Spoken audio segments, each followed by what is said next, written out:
Dave McClay says, why is it that you called the NWO the worst faction in the history of the business on the Legends of Wrestling roundtable discussion when you guys talked about factions? Because I was mad. That I was mad because it just it's just something set out of anger. They actually were a great faction. Um, it's got nothing to do with anybody. It had nothing to do with the individuals. But the truth is, they just kind of took over the company and did what they wanted to do, and the boss let them do it. And Well, I've also heard you say over the years, and maybe this wasn't even on a show. I think it may have just been you and I talking that a cool heel cuts the legs out from under the baby face. And so, like, when they became the cool heel, it sort of made WCW kind of lame. And then when, the what Horsemen didn't overcome the NWO at War Games and instead they smashed your head, it was like North Carolina was done for WCW at that no, point. I was done. Yeah. Period. They've never drawn a house since. Yeah. So, but that's Eric's call, you know. Wasn't NWO, but Eric, and also what I say is that I mean, just out of curiosity, this will be debated forever.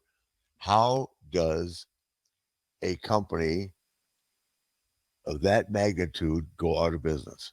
Yeah. How? The wrestlers are running the company, Yeah. and the boss is going along with it.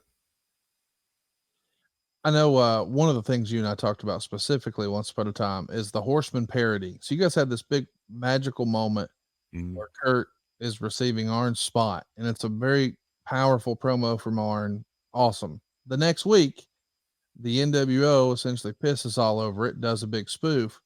But at the end of that segment, shouldn't the Horsemen have came down and just beat the shit out of the NWO? Wouldn't that have made sense? We not only didn't get no, we not only didn't get the jump on him, we didn't even get a promo. Right. I mean, I hate to say it, but thanks, Eric. Yeah. And you know whose idea that was? Terry Taylor. Yeah, Yeah. I thought it'd be cool. Well, ask Arn how cool it was. Yeah. I mean, I Uh, understand there was hey, some hurt hey, feelings. I was really crying because that's how much Arn meant to me. Yeah. No, I'm not ashamed to admit it. At that point in my life, I was broken anyway, so I wasn't afraid to be emotional. I wasn't trying to be emotional. It was that great, and then they made a joke out of it. Yeah. I heard Henning walk into the locker room and started laughing afterwards. So that's too bad for him. Yeah.